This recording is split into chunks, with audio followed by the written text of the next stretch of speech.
Hello, everybody, and welcome back to Odin's movie blog. I am the critic who is a cynic. Hope we're doing well. And today I'll be talking a little bit about Top Gun 2 because the new trailer has just released, or Top Gun Maverick is what it's officially being called here, but it is, again, Top Gun 2.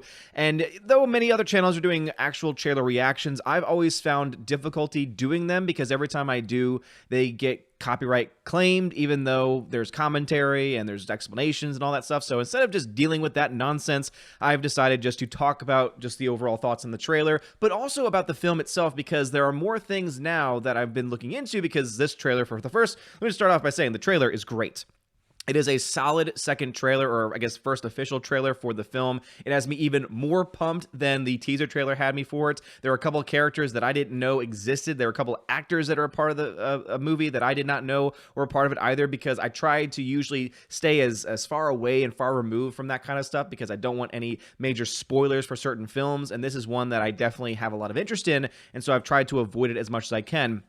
But there have been more things that have been revealed, and there have been a couple of things that I wanted to look into, specifically the one who directed this film and who shot this film, because this trailer, to me, makes it very clear that Top Gun 2, Top Gun Maverick, could be one of the most beautiful-looking films of 2020. And I say that in a year when you have a lot of other films likely to be coming out with very talented cinematographers. But, dear Lord, every single shot in this trailer looks so well crafted, so well put together. All the shots that take place in the actual fighter jets, you know, whether they're flying them or not. Obviously, I think most of the actors are probably, in the back seat to an actual fighter pilot, because obviously you need to have certain types of training in order to fly one of those jets. I still think, and I know that I'm probably wrong on this one, but I honestly think that Tom Cruise is crazy enough to actually receive training to actually fly a freaking jet. But again, I very much likely am wrong on that point, but I don't even care if I'm wrong on that point, because still the fact that that dude at his age is still doing all of these crazy stunts, all these crazy things, is just truly phenomenal. And when you see him in that jet, you're like, okay, well, I know that he's at least in the jets. I know that he's at least, in there, whether he's in the backseat or not. Incredible. The fact that a cinematographer in 2019 is able to take these shots in the actual fighter jet with the actual actors on the fighter jet, it's just fantastic. Like, seriously, it's just amazing the technology that we have now. It's amazing how much we can actually shoot, because back during when the first film came out, when you had actual film reels, there's just no way you'd be able to get that same kind of shot in the same type of quality. So it's really cool, even though I do miss the days of 35mm and 70mm prints, which again, some directors still use today. It is really cool to see where our digital technology has brought us to the point of getting a freaking camera rig all the way up, thousands and thousands of feet in the air, giving us the quality images that we got there. So Tom Cruise, Maverick, it's all about how his character Maverick has now returned to the academy to train the next generation of fighter pilots. And so it looks like it's going to hit a lot of the same beats. In fact, there's certain characters that almost look like what they did when they first started. Like, there's definitely a character in there that looks just like Goose did with the mustache and everything.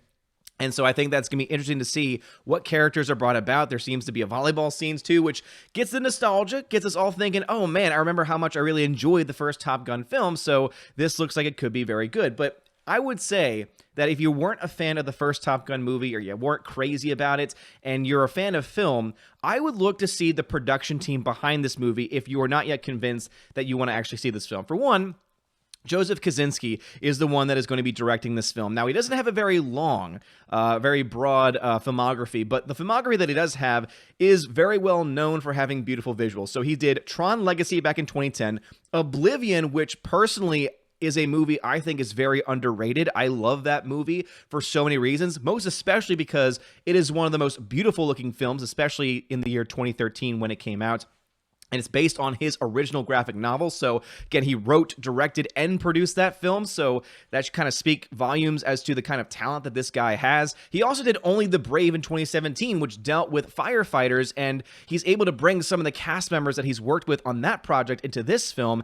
And dear Lord, I just am so excited now for this film, because Only the Brave was probably one of my favorite films of 2017. Oblivion was definitely in my top 3 favorite films of 2013. I wasn't a fan of Tron Legacy, but as a starting off point with just the visual style that he had for that film, I can't go against him on that. Again, the visuals for that film were spectacular, even though I didn't really like the story all that much. Some of you might disagree with me on that point. But that alone, with him as a director on this, has me so freaking excited now. But even more so, you all know I'm a visual guy. I love cinematographers. I love people that are able to make things look beautiful and great on the big screen.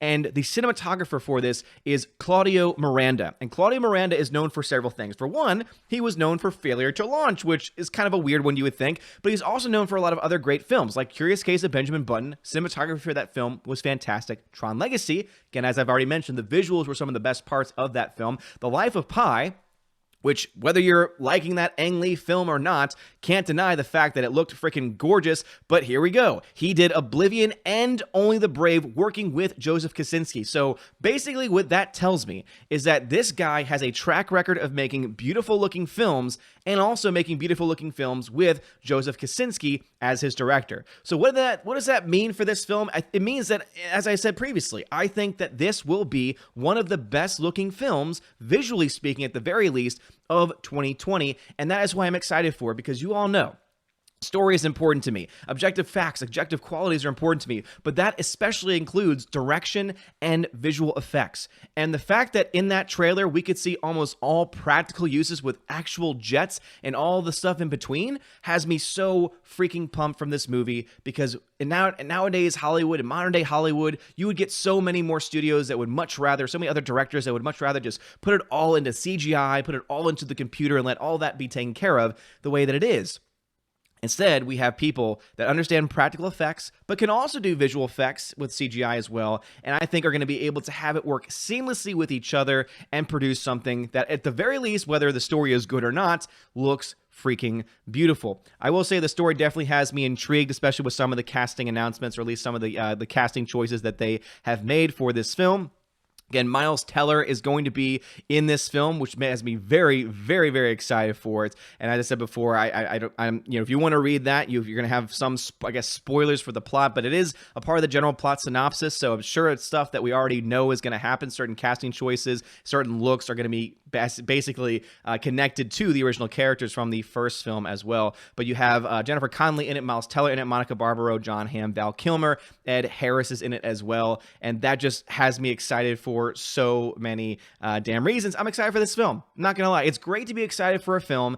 This has been on my anticipated list for a while now, ever since that teaser trailer came out. Now it's even more so, with Joseph Kosinski behind the camera, being the director of the film, and Claudio Miranda as a cinematographer. I just think that this film is going to be beautiful, at the very least, and I'm excited for it. What are your thoughts on it, though? Have you seen the new trailer? I recommend going to Bounding Into Comics. Again, they're friends of the channel. Recommend that you go check out the article. That way you can give them some love, but also you can watch the trailer there, because it is indeed embedded on the channel over there. So you guys are freaking awesome. Let me know your comments, and let me know your thoughts on all this stuff and everything I talked about in the comment section below. If you like this video, smash that like button, give us a subscribe. It helps us out a lot. You're all amazing and beautiful people. Have a wonderful day, and as always, God bless.